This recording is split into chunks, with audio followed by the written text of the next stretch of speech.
जय हिंद दोस्तों, मैं हूं जितेंद्र दीक्षित और आज फिर हाजिर हूं एक सियासी किस्से के साथ। दोस्तों, जो दिखता है वो राजनीति नहीं होती, जो पर्दे के पीछे होता है वो राजनीति होती है। अक्सर कई घटनाएं ऐसी हो रही होती हैं जो तुरंत बाहर नहीं आती, लेकिन सालों बाद किसी ना किसी तरीके से वो सामने आ ही जाती हैं, उनका खुलासा हो ही जाता है। कोई ना कोई, चाहे कोई खोजी पत्रकार या फिर कोई राजनेता, उनके बारे में बता ही देता है। और ऐसा ही कुछ हो रहा है महाराष्ट्र की राजनीति में।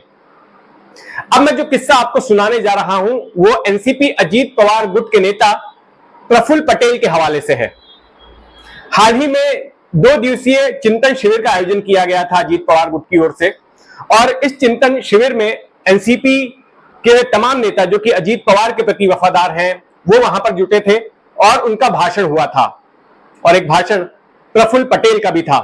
प्रफुल्ल पटेल अब से कुछ वक्त पहले तक शरद पवार के काफी खास माने जाते थे, लेकिन जब अजीत पवार ने बगावत की तो वह अजीत पवार के साथ हो लिए। जब उनके भाषण देने की बारी आई तो उन्होंने कुछ ऐसी बातें बोली जिसने कि महाराष्ट्र के सियासी गलियारों में सबको चौंका दिया। और एक बात जिस पर काफी चर्चा हो रही है वो ये है कि साल 2004 में बीजेपी का एनसीपी के साथ गठबंधन होने वाला था, और यह गठबंधन महाराष्ट्र में होता 3 पार्टियों का, बीजेपी, एनसीपी और शिवसेना का।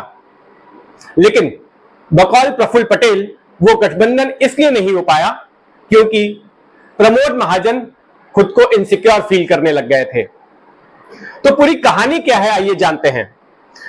दोस्तों, 2004 में देश में सत्ता परिवर्तन हुआ, एनडीए की सरकार चली गई, वाजपेयी की सरकार चली गई और यूपीए की सरकार आई। और इस बात का अंदेशा एनडीए को पहले से ही, बीजेपी को पहले से ही हो गया था चुनाव के पहले ही कि इस बार सत्ता में वापसी मुश्किल है, क्योंकि जिस तरह के विवाद हुए थे, जिस तरह के आरोप लगे थे और जो तमाम रिपोर्ट्स आ रही थी सर्वेस की जो बीजेपी ने करवाए थे, उससे यह पता चल रहा था कि बीजेपी की हालत काफी डामाडोल थी। जो अंडर करंट्स ऑब्जर्व किए गए थे उससे लग रहा था कि सत्ता में वापसी मुश्किल है।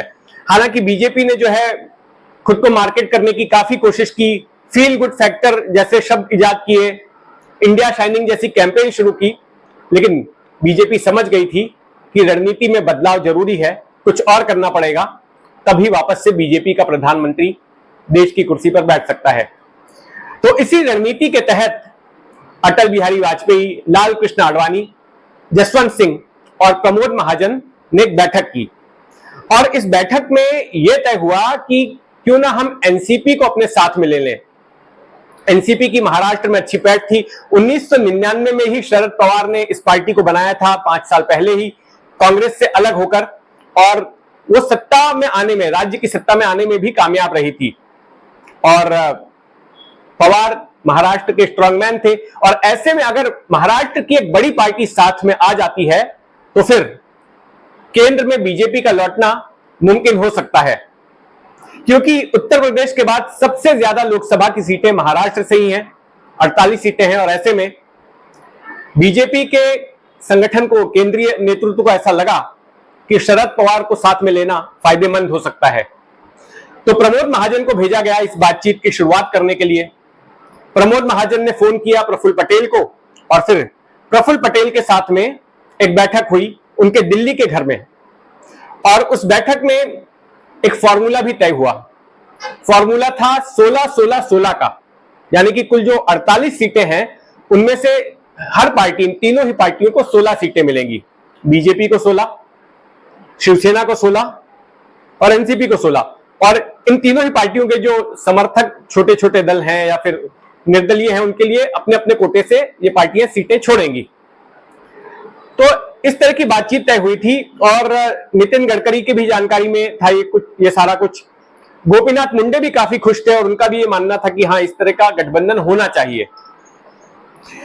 तो ये बैठक तो हो गई, चीजें आगे बढ़ेंगी ऐसी उम्मीद थी।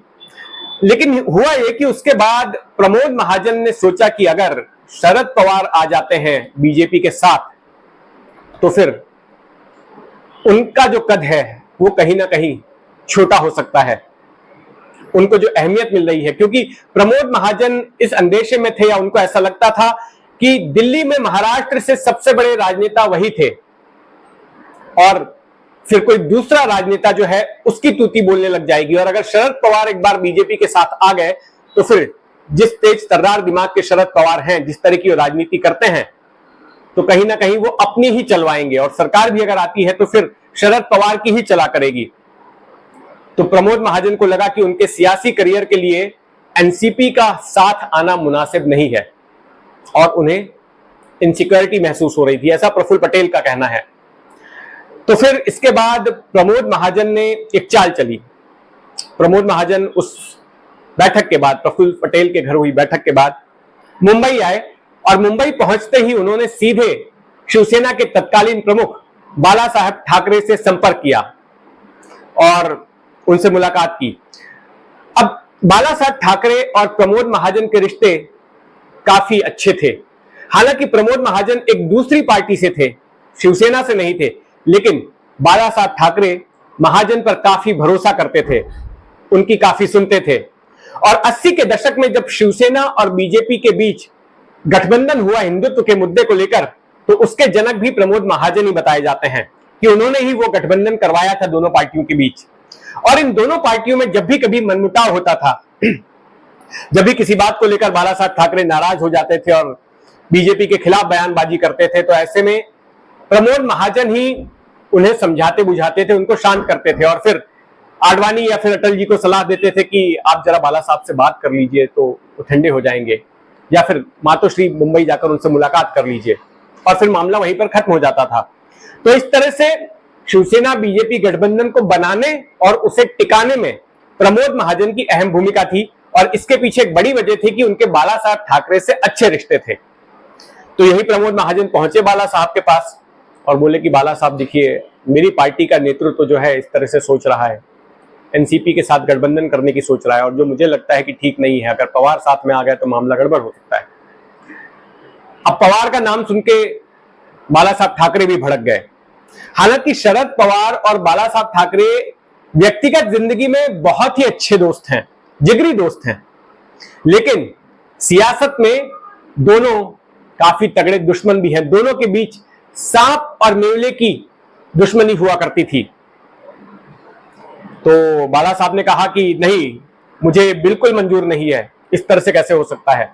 और फिर इसके बाद उन्होंने दनादन मीडिया के सामने और सामना अखबार जो उनका मुखपत्र था शिवसेना का, उसके जरिए एनसीपी पर और शरद पवार पर निशाना साधना शुरू कर दिया। काफी कड़वे बयान दिए, काफी आक्रामक बयान दिए, जिससे कि शरद पवार भी भड़क गए और फिर जो गठबंधन की चर्चा होनी थी वो वहीं पर बंद हो गई।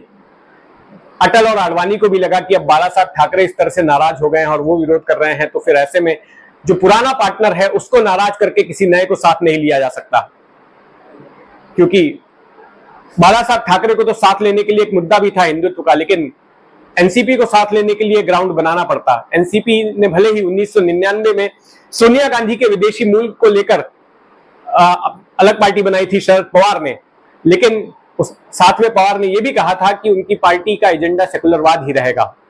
तो ऐसे में एक हिंदुत्ववादी पार्टी और एक सेकुलरवादी पार्टी का साथ आना भी गड़बड़ हो जाता। तो ऐसे में अटल आडवाणी ने यही ठीक समझा कि ठीक है, एनसीपी को रहने देते हैं और शिवसेना के साथ ही गठबंधन करते हैं, जो होगा देखा जाएगा। और फिर वही हुआ जिसकी आशंका थी। 2004 का चुनाव एनडीए हार गई और यूपीए की सत्ता आई, मनमोहन सिंह प्रधानमंत्री बन गए। तो ये कहानी थी कि किस तरह से शरद पवार, अटल बिहारी वाजपेयी और बाला साहब ठाकरे एक साथ आते आते रह गए क्योंकि प्रमोद महाजन इनसिक्योर हो गए थे। तो इस जैसे और सियासी किस्सों के लिए जुड़े रहे मेरे इस चैनल जितेंद्र दीक्षित स्टोरीज के साथ। और ये कहानी आपको कैसी लगी कमेंट बॉक्स में जरूर बताइएगा, मुझे इंतजार रहेगा आपकी टिप्पणियां देखने का। और अगर आपने अब तक इस चैनल को सब्सक्राइब नहीं किया है तो सब्सक्राइब कर लें। धन्यवाद।